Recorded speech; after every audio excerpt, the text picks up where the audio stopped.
आज हम लोग एक कहानी को इंग्लिश में ट्रांसलेट कैसे करें ये सीखेंगे, वो भी हम उसे हर एक लाइन के साथ इंग्लिश में ट्रांसलेट करेंगे, यानी कि वो कहानी हिंदी में लिखी हुई होगी। तो चलिए अब हम लोग एक नज़र डाल लेते हैं हमारी कहानी के ऊपर।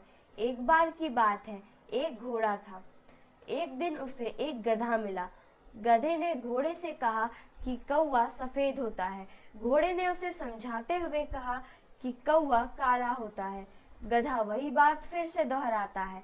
घोड़ा बार बार उसे समझाते हुए कह रहा था कि कौवा काला होता है। अब घोड़ा गधे से कहता है कि चलो दोनों शेर के पास जाते हैं, वही फैसला करेंगे। अब शेर कहता है मैं घोड़े को मार दूंगा। अब घोड़ा पूछता है क्यों? तो शेर कहता है गधा सही कह रहा है। साथ ही यह भी कहा कि जो गधे से बहस करे वह सबसे बड़ा बेवकूफ है। तो चलिए अब हम लोग इसे इंग्लिश में ट्रांसलेट करना सीखेंगे, वो भी हर एक लाइन को पढ़ते हुए। एक बार की बात है, once upon a time. Once upon a time का मतलब क्या हुआ? एक बार की बात है। एक घोड़ा था। There was a horse. Horse का मतलब क्या होता है? हॉर्स का मतलब होता है घोड़ा। क्या होता है हॉर्स का मतलब? घोड़ा। और वाज मतलब यहाँ पर था, थे, थी, तो उसमें यहाँ पर हमने वाज में था का यूज किया है। एक घोड़ा था। There was a horse. एक घोड़ा था। एक दिन उसे एक गधा मिला। One day he found a donkey. One day एक दिन, ही उसे फाउंड मिला। तो यहाँ पर ध्यान रखिए कि फाइंड का मतलब होता है मिलना, तो फाउंड मतलब मिला।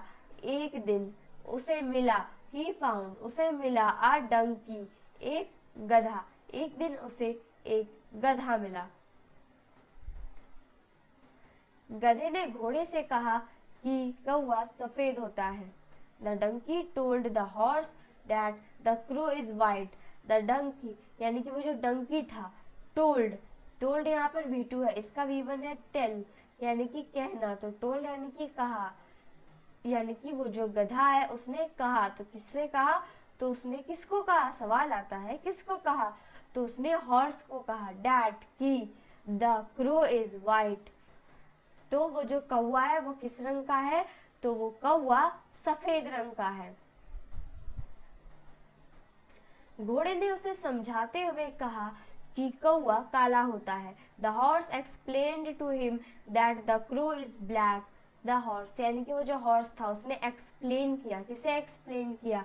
हिम उसे, डैट की द क्रो वो जो कौवा है, इज ब्लैक उसका कलर क्या होता है? काला होता है। और आपने भी देखा है कि कौवे का जो रंग है वो हमेशा काला ही रहता है। गधा वही बात फिर से दोहराता है। The donkey repeats the same thing again.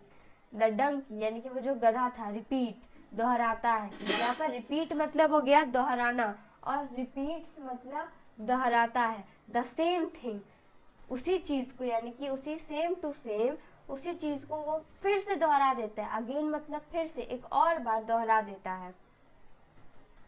घोड़ा बार बार उसे समझाते हुए कह रहा था कि कौवा काला होता है। The horse was repeatedly explaining to him that the crow is black.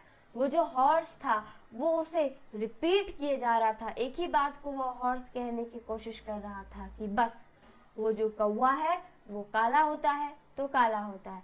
लेकिन वो जो गधा है वो कहाँ मानने वाला था, वो तो बस यही कहे जा रहा था कि वो जो कौवा है, सारे कौवे और जो कौवा उसने देखा वो कौवा भी सफेद है और कौवे सफेद ही होते हैं।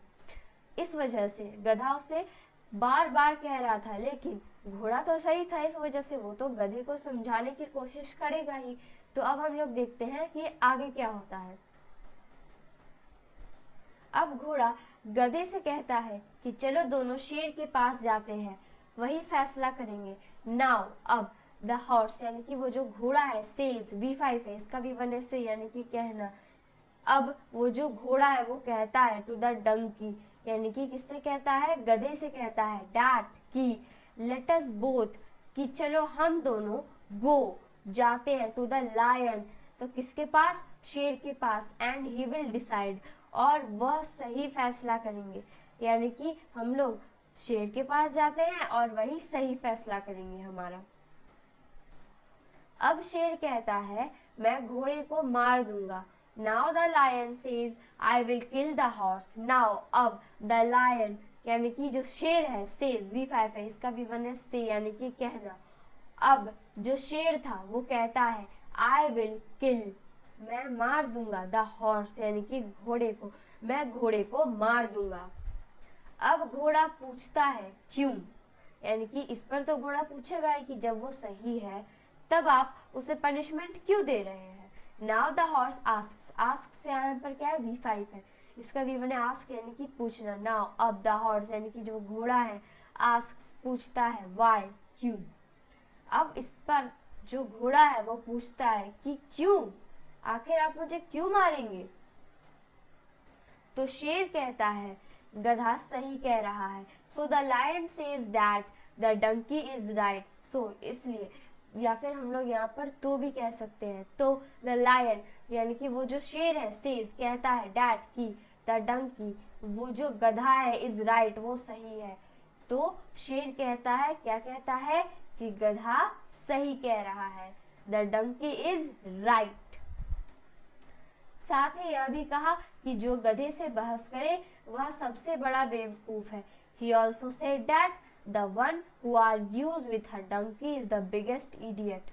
He also said, उसने यह भी कहा, also का मतलब भी होता है, उसने यह भी कहा that कि the one who argues with a donkey यानी कि वो इंसान या फिर कोई एक जो भी बहस करता है, यानी कि जो कोई भी आर्ग्यूज देता है, बहस करता है विथ अ डंकी एक गधे के साथ, इज द बिगेस्ट इडियट वो सबसे बड़ा इडियट। इडियट का मतलब होता है बेवकूफ, इसे याद कर लीजिए, इडियट मतलब बेवकूफ, वो सबसे बड़ा बेवकूफ है जो कि अपना समय बर्बाद कर रहा होता है। If you think this video is informative to you, so you can like my video, and to get more such videos you can subscribe my channel. Thank you very much.